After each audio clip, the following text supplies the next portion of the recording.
And the real useful applications of AI are taking that stuff off the plate of the humans so that they can be their fully realized creative selves and produce at their fullest and really derive pleasure and meaning from their work, as opposed to being bogged down in all the barnacles that have kind of glommed onto their jobs. I don't know if you found that in the shipyards as well. 100%, right? Some estimates we've seen is that at various shipyards, people are doing productive work less than 20% of the time. Not through any fault of their own, but they're like compliant. And I'm sure this is a consequence also of being government contractors, right? You have to deal often with like webs of regulation and bureaucracy.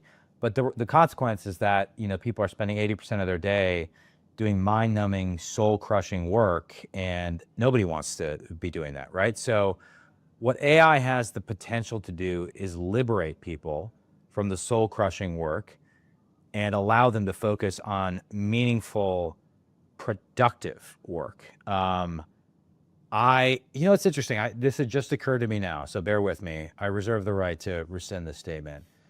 There is a way, if you read like what Xi Jinping is talking about, right? His spirit animal is Stalin.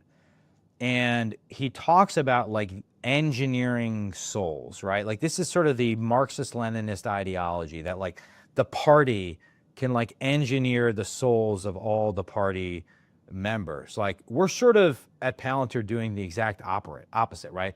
Like we're liberating souls from soul-crushing work so they can realize their highest potential. That's true in shipbuilding. It's true in legacy manufacturing.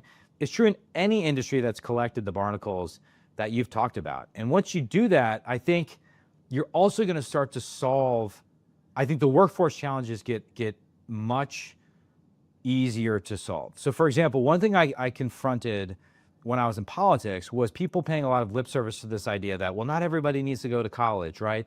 Let's go into the trades. You can be a welder at a shipyard, or you can, you know, do X, Y, Z and make money, and you can be making 85 grand a year right out of college and not have college debt. And like, it's all right. It's all true. And everybody like was saying the right things.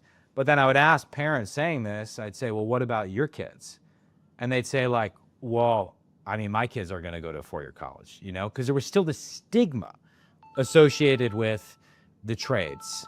There was still like this, people were still playing the status game of four-year colleges. And so I actually think the more that manufacturing and the trades adopt cutting-edge technology, the sexier it becomes for that 17-year-old or 18-year-old who's weighing, okay, I'm interested in working at a shipyard or working in agriculture, but I still feel this pressure to go get a four-year degree, or maybe like my perception of that industry is that it's dirty, old school, my dad did it, my grandpa did it, like, I don't know, like what's when you get into these companies that have adopted Palantir software, other cutting edge commercial technology, it's really exciting to see what like one worker can do. And I think that's going to be attractive to a new generation for whom the value proposition of higher ed is changing. You're probably better qualified to opine on that than I am. But I just think